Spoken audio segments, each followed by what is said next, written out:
সবার সাথে সবার মিলে না, কিন্তু হুমায়ুন আহমেদ দ্য গ্রেট টেলিভিশনের জন্য। সবাই তো স্বতন্ত্র মানুষ হিসাবে, সবার ভিতরে মানুষের চেহারাও তো একজনের সাথে আরেকজনের মিল নাই, একজন এক স্টাইলে করে। হুমায়ুন ভাইয়ের বিষয়টা ছিল যে হুমায়ুন ভাইয়ের কিছু ব্যাপার আমার মনে হতো যে মানে এটা কিভাবে সম্ভব, আমি এত বছর থিয়েটার করি, যে জিনিসটা বুঝি না, অভিনয়ের মাত্রা জ্ঞান উনি বুঝতেন। উনি কিন্তু যে খুব নাটক দেখতেন বা মহিলা সমিতিতে গিয়ে নাটক দেখতেন তাও না, তারপরেও উনি যখন অভিনয় করাতেন এই যে কতটুকু করলে আপ টু দ্য মার্ক হবে, কতটা করলে এক্সাজারেশন হবে, অতিরিক্ত হবে, কতটুকু করলে আন্ডার অ্যাক্টিং হবে, আমার মনে হয় যে এত ভালো কেউ বুঝেই না। এবং যে কারণে ওনার যে সেন্স অফ হিউমার এত বেশি, মানে এটা আমি যখন ভাবি তখন আমি মনে করি যে ওটা কোথায় পান উনি।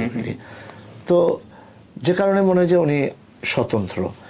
তারপরে আমাদের দেশে আরও অনেক বড় বড় ডিরেক্টর আছে না, আবার অনেকের কাজ আমি করি নাই,